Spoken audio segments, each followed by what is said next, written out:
Crypto folks, welcome to another video where we're going to talk about how to spot the best NFT gaming projects and how to avoid scams. So I'm going to give you a bunch of tips, and at the end of the video you're going to be able to identify red flags in a project, and you're going to know exactly what to look for in a play-to-earn game.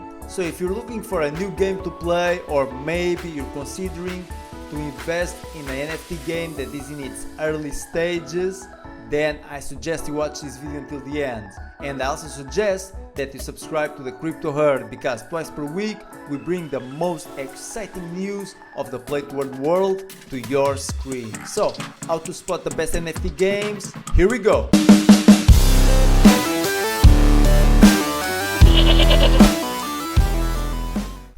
So the very first thing we're going to talk about is the website and the name. And this is important because this gives the very first impression to the player, okay? Just imagine the website and the name like the cover of a book. And yeah, you should never judge a book by its cover. But the truth is that the very first idea that you get about the book is through the cover. So of course, the writer is gonna put some effort in making it look good. So guys, imagine you just heard about Forgotten Chain and its early sale, and you're going there to check this out, okay? And this is what you find, okay? You find a website that looks like I'm scrolling through a Wikipedia page. I mean, you just look here into address, and it's saying MetaMask, Wallet Connect, and blah blah blah.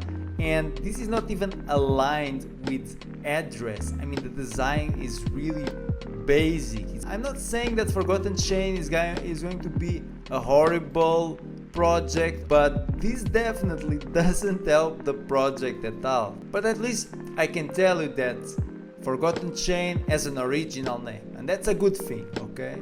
Unlike the Crypto Beasts, Crypto Blades, and Crypto Fights, it's like nowadays this is like the formula to create the name of your NFT game project. It's like crypto plus add something cool, I'm guessing. So that's what these three games did. A very not original name. And here you go, another bad example, Monster Infinite. You hear about the name and it reminds you of X Infinity. So obviously these guys are trying to take some value out of X Infinity's success.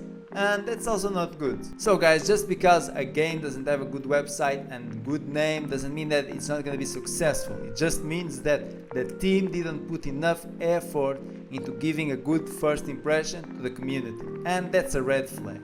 Now, enough of bad examples. I'm going to give you two very good examples about games that are successful and they did a very good job at this. So X Infinity, to begin with, unique name. Then website is looking super dope.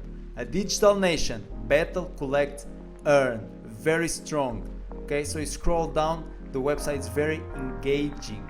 Okay, it's very dynamic the way it provides information to the user. Okay, social media, AXS token, all the information you need in a very dynamic way. Now that another game, Gods Unchained. Another successful game in Immutable X, Gods Unchained, the trading card game that pays to play. Very strong and very well placed right at the beginning, good animations. Can you scroll down, the website speaks by itself. Gameplay, very dynamic, okay, colors, very well combined. Okay, so you see that the team went through the work of hiring someone that is a real professional in web design. They also spent some time in choosing a decent name instead of just crypto plus add something. So guys, next thing we're going to talk about is a play to earn, and this is very important. And here you have to consider two main factors. One, how consistently can you earn? Second, how sustainable is the economy of the project? And I know it's a mess back there, just ignore that. So when we're talking about how consistently can you earn, obviously we have to mention X Infinity. No matter how much SLP dumped in the last month, in every match you win in this game, you earn. Now about sustainability, we have here a very good example. So Chambival is a Pokemon-like game, and even though it's not out, the idea is very good. And I've been reading the light paper And I can tell you that if they make this true, just like the way it's written here, the economy is gonna flow good and it's gonna be sustainable. Why? Well, they have two tokens, CHMB and LSTS. And CHMB, you get it while playing the game, and then there's lots of use cases for this token. You can stake it, you need it to buy new Chumbi, which are the Pokemons, breeding fees, such fees. Okay, we have here a full list of activities where you can use this token inside the game. And about the LSTS, it's also a token you get while playing, and then you need to use it in order to level up your Chumbis, okay, the Pokemons. So the point here is that there's many incentives for the players to hold and use the tokens inside the game. So the tokens, instead of being just sold in an exchange, increasing the selling pressure, no, the players are incentivized to inject the tokens back into the game. Okay, and that's what I call sustainability, and this is very important. Okay, now we have here some very bad examples. So Crypto Blades is one of them. Okay, I think you guys are aware of the price of Skill. So Skill token, the token of Crypto Blades was at the price of $145, and right now is at the price of $19. Okay, so the game is dying because the economy wasn't sustainable. Another example, Draco from MIR4, okay, which is a crypto MMORPG. Okay, so if we go to the price charts, here we go. Draco was at the price of $27, and now it's being sold for 40 cents. So this sunk deeper than the Titanic. And these are bad examples and red flags. It's like they launch the tokens, but they don't really have a good plan, and they don't have incentives for the players to use the tokens inside the game. So players, well, they just cash out, and like that they sink the economy of a project. And by the way guys, if you're interested in MIR4, even though the economy of the game is bad, I've made a full review about it, which you can check right here in the corner. Now guys, the first point to consider when evaluating an NFT game, the gameplay. That's huge. Okay, you want an engaging gameplay, that's already a big green flag, and you want diversity. Okay, very good examples of these are Gods Unchained, solid card game, okay, with NFTs. X Infinity, there's still not that much to do besides arena and adventure, and that's a downside, which is normal because the game is in alpha. All these games are in alpha, so you can't expect it to be that good already. Okay, it's normal. But if you consider the gameplay of X Infinity, it's unique. It mixes cards with turn-based. Okay, and that's one of the many reasons why it's number one. Another example, Lost Relics. The combat is still simple, just left click and right click, but there's already a bunch of dungeons to do, so you have diversity, and with this new update it's gonna be even better. And by the way, we covered the last update of Lost Relics, so you can check the video right here in the corner.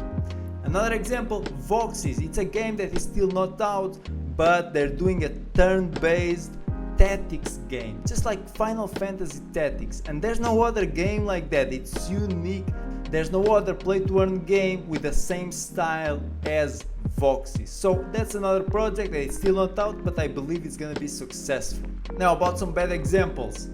Well, I don't have anything against Crypto Blades or the team behind it. It's just that the project wasn't good and it had everything to go wrong from day one. Tokenomics are bad. That's why the skill token dumped a lot, and then the gameplay, well, I don't know, I feel like I went back in time like 20 years. So I remember when I was like, well, 12, now I'm 28.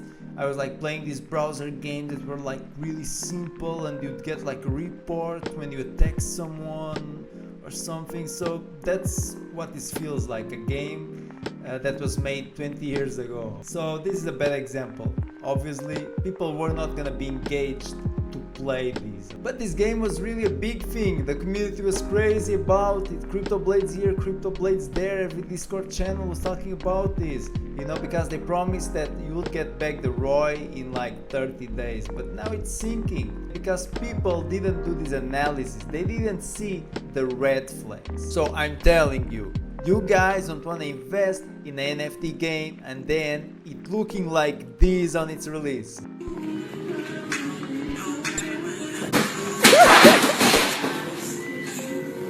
Now, another important thing to consider: is there any information about the team behind the project? Well, just think about it. If you're gonna rug pull, if you're going to rob someone, then it's unlikely that you're going to post your picture and your information on the website for everyone to see.